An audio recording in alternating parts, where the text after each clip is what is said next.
তো গাইস, সবার আগে এই ভিডিওটা দেখো, তারপরে পাবলিকের করা লিজেন্ডারি কমেন্টগুলো পড়া হবে। So let's go.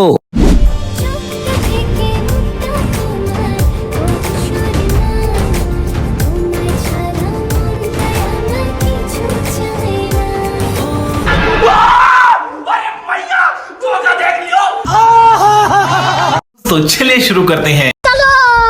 মেয়েদের ফল ছেলেদের কাছে কিভাবে সম্ভব ভাই? যত্ন নিলে মরা গাছেও ফল হয়।